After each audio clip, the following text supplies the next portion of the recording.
I think a lot of people saw this possibly coming. I believe the owner, the governor, whatever they're calling him, I don't know what that title is. Such a weird title. Made an emotional decision. I'm not saying it's the wrong one. I do believe it was emotional. I think the coincidence of him sitting at a game next to a kid wearing a Luka jersey and a Laker jersey when the Lakers weren't even there that night speaks volumes. So it was staged. I don't know what that was. It's so like poetic. Like he talks to this disgruntled fan and then he fires Nico Harrison the next day. It's just like, why would an owner be talking to a random fan who has no skin in the game? It is the bright yellow Luka jersey. It's just obvious for everyone to see. And they're sitting right next to each other talking, and then the next day gets fired. Yeah. It was really weird. It was kind of like, hey, the owner's doing this for the fans. Let's get the fans back on the same side as the owners. And that's why I think it's an emotional decision. I think he came to the games, and it felt like, from what I'm hearing from the players, I'm not going to quote. Well, I will quote. I'm not going to say the player's name, but there was a player for the Mavericks who told a friend of mine, mutual friend of mine, it feels like we have 82 away games, and he's like, we would get excited to play on the road because every time we come home, people would just chant this the whole game: "Fire Nico, fire Nico." People would talk shit to us as if we had something to do with the trade or as if we advocated to get Luka out of here. And it was just a very toxic environment in Dallas. I don't think any owner wants to come to a game where the crowd is chanting to fire the president. Your team's losing just about every game. They're 3-8, whatever they were at the time. It's not easy to deal with. On top of that, he's just walking in to his official first year. As the owner, governor, whatever you want to call it. It's not easy to deal with. That's why I do think that Luka fan thing, I don't know if it's staged or not, it is weird. Let's call it that. All right. And I think it was an emotional decision because the plan that Nico set out hasn't even been seen yet. You knew Kyrie was going to be injured for a lot of the season. You knew Kyrie was hurt, and AD came into camp not even his best self yet. Some of those pictures were glorified on Instagram. He's not like that. I've seen other videos and pictures of him. He's not that out of shape. Is he prime AD right now? No. Is he the AD even last year we played his first game where he had like 28? No, he's not that yet. He's injured, so he's not even in game shape yet. So he might be a little bit heavier than what he usually is. But you don't have AD, you don't have Kyrie, you don't have Derek Lively. You threw Cooper at point. Cooper's playing a new position, and then you're wondering why your team's off to a weird start. Yeah. Okay. Najee Marshall's leading them in scoring half these games. They're 3-8, you guys. Then they fire Nico, as if Nico has anything to do with these guys playing a certain way. Yeah. That's why it's an emotional decision. He just got tired of going there and hearing fire Nico, so he fired Nico. I'm playing both sides here. We'll get to Nico in a second. But Nico's plan never was even seen. If Kyrie was playing at point, and you had Clay at 2, and Cooper at his right position, 3. And I understand what Cooper's doing right now. I think J-Kid knows this team's not going to win a lot of games without these guys playing. He said, let me just get Cooper better in pick-and-roll situations. Let's get his on-the-ball skills better. He needs to develop in these ways. He did it with Giannis, so we've seen it before, where he's put these guys at point. He's trying to develop them. I don't mind it, but it's going to come at a cost. If you're experimenting and trying these type of things. You're not trying to win games. You're not trying to win games. So you can't do both. Yeah. So when you fire Nico, Nico's just like, this wasn't my vision. Right. His vision was Kyrie, Clay, Cooper. And then you put AD, and then you put, whether it's Lively, Gafford, whatever, it's a fucking hell of a team. That team would probably be 7-4 or 8-2. They'd probably be at the top of the West, like we all had them predicted before the Kyrie injury. So, to Luka's credit, he has assembled a very good roster. Their team, roster-wise, is very competitive, and they would have been competitive if healthy. So, when he gets fired, pre-seeing all of this, it's kind of like, well, what the fuck? Because his team that he put together hasn't even been seen yet. So that's why you're just like, why now? It must have been so bad, like that source you heard. It must have been so bad that they're just like, listen, it's never going to be good unless we fire this guy. Yeah. So if we do it now or a year from now, it's just never going to be good. We got to do it. We got to get rid of him. Yeah. And with the losing inflames everything. So not only is all this stuff going on where you're like, we got to get rid of this now. It'd be one thing if they're winning. They're losing too. So people are just like, yeah, we got to get rid of this guy. Yeah. Because the players are even tired of it. When you got players like, yo, it feels like 82 away. If I heard it, you don't think the owners heard it? You know, I mean, God knows what he's hearing over there. He's probably like, yo, you got to go. Yeah. So that's what it is. And then it doesn't help. He's sitting next to a fan, whether that's staged or not. The kid had a Lakers jersey on with a Luka, you know what I mean? Like, it's just, what are we doing here? Like now let's get to the other side.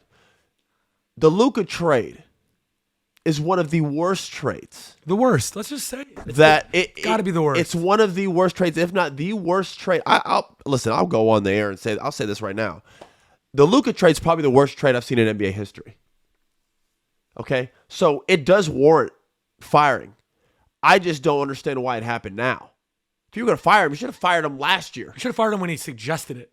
Yeah, You're standing next to him. If he's like, I think I'm trading Luka, I would have been like, hey, man, you're not for our team. Even suggesting trading Luka, I would have probably fired you. Yeah. Why fire him now? If you might as well run with it now and see if his vision even works. Yeah. I think with the timetable of Kyrie not coming back till possibly the end of the year, if maybe not, I think the owner's like, I don't want to deal with this for 82 games, and neither do these players. I don't want Cooper. Yeah, you're infecting our number one pick. Our number one pick. I don't want him around this environment either. Of course. If we can clear him out, then we could just be left with what we got. We still got the same team that Nico put together. So if it comes together, great. But we've eliminated the negativity. So I understand it from that regard as well. Yeah. It was an awful trade. Luka's the second best guard in the NBA. And from a talent standpoint, you could argue he could be the best guard in the NBA. All right, he doesn't have the team that Shea has. With all due respect to Shea. I love Shea, but Shea has an all-star cast of talent around him. It's true. I don't want to take anything away from Shea and the run he's on. If he misses a game and I'm a team and I'm preparing for the Thunder and Shea's out, I'm still like, what are you talking about? You'll probably still lose. Yeah, we got a lot of. What do you mean? They had guys playing last night that I've never even heard of. I saw Casey Wallace go baseline and punch on someone. I was like, this is getting a Bro, little. I don't even know who that light-skinned big was last night. The guy did a pump fake step back three. I was like, who the hell is that? Who's this? They just have talent on talent on talent on talent on talent. Sam Presti's drafted so well. I think they have the Clippers pick this year too, which is going to be a good one. That's another one. And he has multiple picks coming in the following year. So this team's just going to be running shit for a while now. You just might as well get used to it. Back to what we're saying. If Luka was plotted on that team, you took Shea out and implemented Luka, that team is going to the finals still. Okay? I'm just being honest. So Luka could rightfully so say, hey, listen, I've been first team 5 times. I'm the best guard in the NBA. And I can't really argue that either. So trading that guy for Anthony Davis is berserk. Especially, and I say berserk only because where 80's also at in his age and his career. Now, if this was 80 Pelicans, then you could say, at that time, 80 was like a... It would have been similar for Luka being traded for like Giannis right now. You'd be like, okay, I don't love it because the Dallas Mavericks are still committed. The fan base is connected with Luka, so you still don't want to be traded. But at least you're like, man, we're getting we're getting a top another MVP. We're getting another top player in the league. Yeah, so it's like if this was prime AD, you would be able to stomach it because you'd be like, okay, so we traded the 3rd best player in the league for the 4th best player in the league. I can deal with that, and he's a better defender. If this is what we need, we'll take AD. That's not the AD we're getting. AD's my age. 80 came in the same class I am. Guys, I'm a podcaster now. Okay, so that tells you, from our class, look at Brad Beal. Okay? We're old. Damian Lillard. That's crazy. Draymond Green. Andre Drummond. All right, there's only a few of these guys left in the league. Okay? Everybody else is out. Harrison Barnes. Bro, this is my class. We are all old, man. For NBA terms, at least. I'm about to say, look. No. I'm sitting across from you right now. You look youthful. No, my fade is just popping. In hindsight, we're young as ever. But in the NBA, we're as old as dust. That's just how it works. Yeah. So that's where, on top of everything, it's like, yeah, this trade, it was abysmal, okay? And this was bound to happen. So it is what it is. And I think they wanted to get rid of this negativity. The fire Nico chance was very uncomfortable for people to be a part of, especially for people who work in the organization and work next to Nico. But you could see people around Nico being like, stop. Fans would be like, fuck out of here. You know what I mean? Like, what are you talking about? People celebrating when he got fired out. It was just nasty. Imagine if you're a Dallas fan, which I've been in Dallas, a lot of amazing fans out there. You have the Cowboys where every year starts with like a player being like holding out for a better contract, like Dak, CeeDee Lamb, somebody. You have all that drama with the Cowboys. Now you have this where you traded a guy, like you said, 5 first-team All-NBAs. Go look it up, man. How many players have 5 first-team All-NBAs? And he did it in a row before the age of like 24. Yeah, no, it just doesn't happen. It doesn't happen, and let's get to the bottom of it. The trade was made due to ego. You couldn't get some picks back? Desmond Bane got traded for 4 picks for the Magic. That tells you this trade was made also emotionally. We talk about the firing of Nico was emotional, but rightfully so. So was this trade. So was that trade. The trade was completely emotional. Nico and him didn't get along. Nico wanted more control. Luka does things his own way. Then they departed some of the medical staff that was surrounding Luka without Luka knowing. Even the famous clip of him grabbing the beer out of Luka's hands, you can see Luka's reaction after getting him to the finals. They were celebrating conference finals. My man can't have a beer after the game. Like, relax, bro. So you could see it when Finley grabbed it out because Nico told him to. Luka was like, what the fuck y'all doing? This is the issues that were going on behind the scenes, was a power dynamic problem. Nico, you shouldn't be having a power dynamic with the guy who makes $50 million a year. You don't make $50 million, and you're not first-team All-NBA. In fact, you've never played basketball at a high level. Why are you beefing with Luka? Oh, no, I'm just going to get rid of you. I traded you.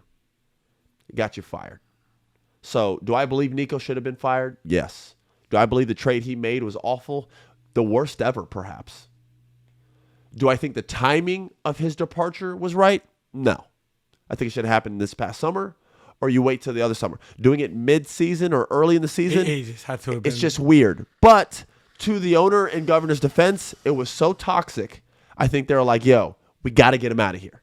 And with the number 1 pick, Cooper Flagg there in this environment, I understand. And with this draft class coming up, you're probably like, Darren Peterson would look good next to Cooper. Mikal Brown, who we got to talk about. Yeah. Some of these guys, it's like, all right, man. So now you think AD might get traded. Everyone's talking about him putting in mock trades. Kyrie potentially, So I have a proposal for that trade, by the way. I would call right back to Pelinka. Hey, listen, we're not going to win anyways. Let's make some money. Who can bring in some money? Oh, you're not doing this. Who? You think for LeBron? Absolutely. But LeBron has a no trade clause, so he's not going to. Yeah, that's not going to happen then. That's who I would. Yeah. If I'm the Lakers, I got to get him out. He's got to go. No, he's 47 years old, and it's no. Bro, when I say this, people are like, "Look, bro, I'm not." This has nothing to do with LeBron's greatness. LeBron is arguably the greatest player of all time. I have him the second best player to ever touch a basketball. That's a hell of a thing to say. Okay, considering he came in with that expectation for him to actually achieve it to the point where people actually put him sometimes one is unbelievable. So I have nothing against LeBron. Unbelievable career, GOAT status, stamped, done. That being said, he's 40-something years old, guys. All right, he's in his 23rd season. What are we talking about? Well, don't you want to at least see him play with Austin Reeves and Luka the way they're constructed? Do you want to know why? Because their team is not that piece away. They're multiple pieces away. I just watched them lose by 50 last night to the Thunder. LeBron's not going to 50-point. That gap is not going to change because of LeBron. But Thunder didn't even have Jalen Williams playing. But the Thunder have been doing that to teams. Like they did it to the Warriors. Yeah, I know, but their second best player's not playing. Yeah. And they have been blowing out everybody because they're much better than everybody. And they're going to win. Shea's not playing fourth They're quarters. going to win again. Yeah. They're going to win again. I called that. We asked who was going to win again. I said, bro, ain't nobody beating OKC. They're molly-whopping everybody. Denver's quietly lurking. Denver is the only team.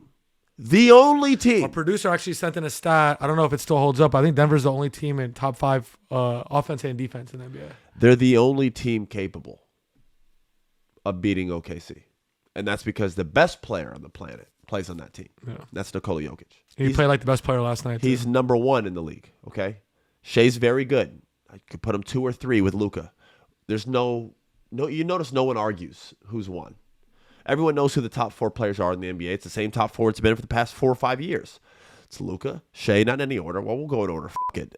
It's Nikola, 1. I'm going Shea, 2. Shea off the resume of last year. And you could put Luka or Giannis 3 or 4, depending on what day they're having. That's the 4. And for a little bit of time there, Joel Embiid was that fifth guy. Now, that's obviously not the case anymore. Now that fifth could be anybody. Hell, I put Cade in that motherfucker. That's how good he is. Yeah. So people want Victor to slide into that. Victor is the next guy to be in that group. He's on his way. And you could argue with what he does on defense, he could probably make a case for that. So whether it's Cade, Victor, there's that next, whatever. I don't like really quick. I don't like what Wemby did to our guy Vooch. He ISO'd him at top of the key. I don't like how he waved off the pick. First off, I need to find out who was coming to set a pick. Why would you get Vucevic off of Wemby? He's a center who's up there guarding at the 3-point line. That's not where they're comfortable guarding. He's not. So why would you come pick him off? Boy. Wemby was like, "What are you doing? Get out the way." Anyways, yeah. So it is what it is, man. You don't like to see someone get booed like that, but when you make a trade that bad, it comes with the territory, man. So it's like I want to feel bad for Nico Harrison. It's just that trade was so fucking. Excuse my language. It was so stupid that it's hard to feel bad for him. And then he gets fired and he goes to his Instagram and puts his bio as unemployed. It's just weird. The whole thing is it feels scripted. I can't explain it. Why, I couldn't imagine getting fired at that public of a on a stage that public. Yeah. And then logging onto my Instagram and changing it to unemployed as if that makes you look it makes you look worse. It's like you're making fun of your own self. Yeah. It's like it was an attempt to deflect by laughing at yourself. It ain't funny, bro. A whole organization that was on the rise is in turmoil. You had a generational player moved for a guy at the end of his career. It's not funny. People don't think it's funny. That's why they're chanting your name to be fired. People were celebrating your departure. They were popping champagne outside the arena when they announced that you were getting fired. There's nothing funny about it. I do believe that was an attempt to be lighthearted. People don't want to hear that from you. If people think, if anything, it's weird. It's like girl dad, unemployed. It's like, what are we doing, Nico? Because of that and this whole thing, it's hard to see him ever having a position high up anywhere. Well, the NBA's done. You can forget. He needs to get away from that. He will never be a president. He made the moves to bring them to the finals, too. The PJ Washington, Daniel Gafford, traded for Kyrie. That's the trouble in this. He made some great moves I had an argument with someone yesterday. Because I was like, what's crazy is the Luka thing is such a bad trade. It clouds all the other good moves he made. Whether it's getting Gafford, drafting Derek Lively, the PJ Washington acquisition. He put a lot of those pieces together to where that team made a finals run. Nico did a fantastic job putting a great team together. So prior to the Luka trade, he was doing a fantastic job as an exec. So he shows the capability. But then you do that. That move was so bad that when it came out, the whole world thought it was fake. Because everyone's like, no, he didn't do that. Nobody would do that. Come on, man. The fake news. And then it was real. And everyone's like. And then you hear that they only wanted to trade him to the Lakers. That's why it didn't come out. So that's like, what's happening So here? why wouldn't you want to make it the bid the highest it could be? He called Pelinka. Pelinka answered the phone like, hello. It was like, I guarantee you Pelinka put that phone down. It was like. It was probably like Wolf of Wall Street. He's looking at the guys like, shh. Oh, yeah. No one can tell anyone. Yeah, so it is what it is. It had to happen. Again, the timing of it probably isn't fair to Nico because his dream or his vision wasn't seen, but it had to happen. Imagine if they didn't even get Cooper, that 1% chance of getting Cooper, it would have been even worse. Well, no, if they didn't have Cooper, it would have been even nastier there. Yeah. My God. So I think because of that, even more so, the owner's probably like, we got to clear this out, man. We got to get this environment back to being positive. This was a Class A organization when I took the reins. You got to think from an owner's standpoint. I took this from Mark Cuban, one of the more beloved. You know how you said that it seems like Nico and the organization was getting rid of all the names that were bigger than him. Mark Cuban out. Their trainer, Casey Smith, longtime trainer. He had a big voice in the locker room and everything. He was a big part of the team. I think he works with the Knicks now. He got out. Everyone was like, what is that? And then obviously after that, Luka gets anyone that was kind of had a big voice in that franchise. Seems like they're not there anymore. So